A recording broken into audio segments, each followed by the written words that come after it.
चल उमर को माफ़ कर दे। कहने लगी उसे क्या माफ़ करना है, मैं तो दुआ करती हूँ अल्लाह उसे हटा दे और आपको बना दे। मेरी दुआ है कि वो चला जाए, आप आ जाएं। पर मैं अगर मैं बन जाऊँ तो उमर को माफ़ कर दोगी? कहा हाँ कर दूंगी। हजरत उमर ने चेहरे से नकाब उतारा, फरमाया बीबी मैं उमर ही हूँ, तूने देखा नहीं था, या तेरी दुआ मकबूल हो गई। तो बीबी कहने लगी आपके सामने इतनी जल्दी कभी सुनाई? फरमाया बस एक वादा कर, अगर तूने उमर को यहाँ माफ़ कर दिया है तो वहाँ भी माफ़ कर देना। वहाँ भी सवाल शर्त ये है तेरा दिल कितना मुसलमान। हमारा ये हाल है, हम जुमलों के मुसलमान, लफ्ज़ों के मुसलमान, हम अपने आप को खींच खांच के मस्जिद में ला के 2-4 रखते भी पढ़ ही लेते, पर दिलो निगाह अगर मुसलमान नहीं तो फिर कुछ भी नहीं। देखे ना कितने आला लफ्ज़ है हदीस में, नबी पाक ने फरमाया मैं उसे अपना मौमिन ही नहीं मानता। सहाबा कहते हैं पूछने लगे कि किसे, तो हुजूर ने दूसरा बात फिर कह दिया, फरमाया मैं अल्लाह की कसम उसे मौमिन नहीं मानता। तीसरा जुमला पूछने लगे तो हुजूर ने फिर बोल दिया, फरमाया मैं नहीं मौमिन मानता। हुजूर किसे? फरमाया जो खुद तो पेट भर के खाए और उसका पड़ोसी भूखा सो जाए। 3 दफा हुजूर ने कहा मैं मोमिन ही नहीं मानता। इतनी मर्जी तस्बीह पढ़े ना मर्जी रब कहे। मेरे भाई याद रखे, रहमतुल्लाह ने दरवेश थे दिल्ली के, बहुत सारे लोग मुरीद थे। एक बड़ा खिदमत गुजार मुरीद था, मजदूरी करता था, गरीब था, तो 6 बेटियां थी उसकी। हज़रत साहब के पास रोज आके कहता हुजूर बच्चियों के लिए दुआ करें, अल्लाह कोई असबाब पैदा करे। एक बच्ची की शादी का खर्चा 1000 दिनार है और मैं गरीब हूँ। हज़रत साहब दुआ कर देते। खानका शरीफ के थोड़े ही फासले पर हज़रत जहाँ बैठ के मुरीदों की तरबियत करते थे, उससे थोड़े ही फासले पर ना एक ईसाई रहता था, बड़ा मालदार था, बड़ी सारे ऊँट गायें भेड़ बकरियाँ रखी हुई थी, और हज़रत शरफुद्दीन रहमतुल्लाह अलैह की बड़ी मुखालफत करता था। और ये जो आपका गरीब मुरीद था, ये उसका पड़ोसी था। एक दिन बुला के ना उनको कहने लगा कि तू किधर जाके जो है वो टकरे मार रहा है, वहाँ तो कुछ नहीं मिलने वाला। वो तुझे क्या देंगे जिनकी खानका खुद चंदे पे चलती है, मदरसा चंदे पे चलता है, मस्जिद चंदे पे चलती है, तेरी बेटी का मामला कहाँ हल होगा? तो उस दरवेश ने कहा कि तू मेरे पीर को नहीं जानता, तू अजय मेरा महबूब नहीं दिखा, तो पता नहीं ना तू इस रास्ते का मुसाफिर हो, तू नहीं जानता।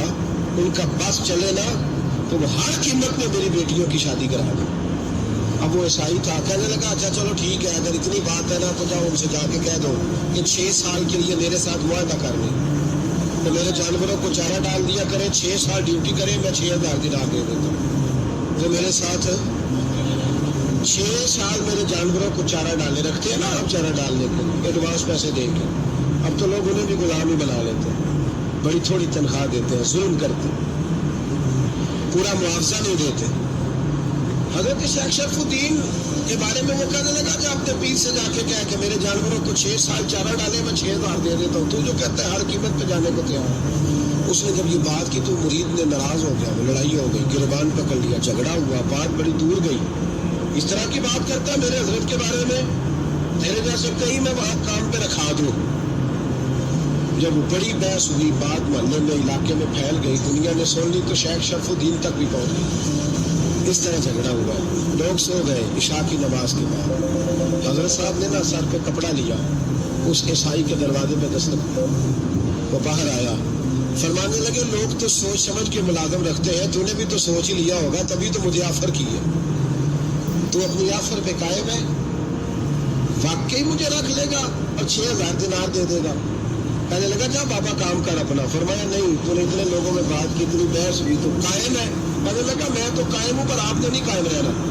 फरमाया मैं सोच समझ के आया। उसने कहा आप ड्यूटी करेंगे, भैंसों को चारा डालेंगे? फरमाया एक शर्त, बस जब अजान हो जाना तो मुझे रब की नमाज पढ़ने की इजाजत दे देना, बाकी सुबह शाम जो तू कहेगा। अगर उस गरीब की बेटियां ब्याही जाए तो मुझे और क्या चाहिए? उसकी 6 बेटियों का बोझ है उसके सर पे, तू मुझे रख ले। अल्लाह, वो कहने लगा चले फिर मेरे साथ खते बंदगी कर ले। आजकल हम काम करते हैं, उस जमाने में खते बंदगी होता था, गुलामी का खत। काजी शहर के पास, यानी उसका ख्याल था कि चलो उस काम की बात करूंगा तो भाग जाएंगे। फरमाया चल मैं तैयार हूँ। काजी तक गए, तय हो गया, 6000 दिनार दे दिए। हजरत ने मुरीद को बुलाया, फरमाया पुत्र ये ले जा मेरी बेटियों को रवाना कर। कहने लगा हुजूर ये क्या कर रहे हो आप? सोचे, फरमाया यार जब तुझे बेटा बना लिया तो फिर मेरी पोतियां तो लगती है ना, मेरा हक तो बनता है ना, जा जाके ड्यूटी कर। उनको ब्याह गए, बात फैल गई। बादशाह भी अकीदतमंद था, वो 12,000 दिनार लेके पहुंचा।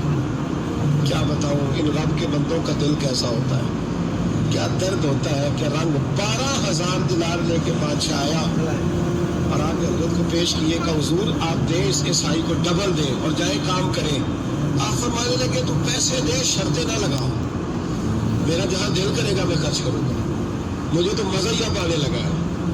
अभी तो लुत्फ आ रहा है, अभी तो जायका आया है कुछ करने में, पैसे देने हैं तो दे, पाबंदी ना लगा, जहां मेरा दिल करेगा मैं। उसने कहा हुजूर ठीक है रख ले।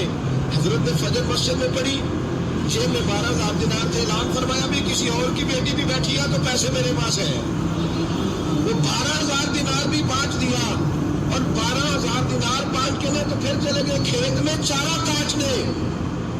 उस किसी ने बतलाया, छुड़ाई उन्होंने, तो वादा ये हुआ था कि 6 देंगे तो जाएंगे, जब तक देंगे नहीं तेरे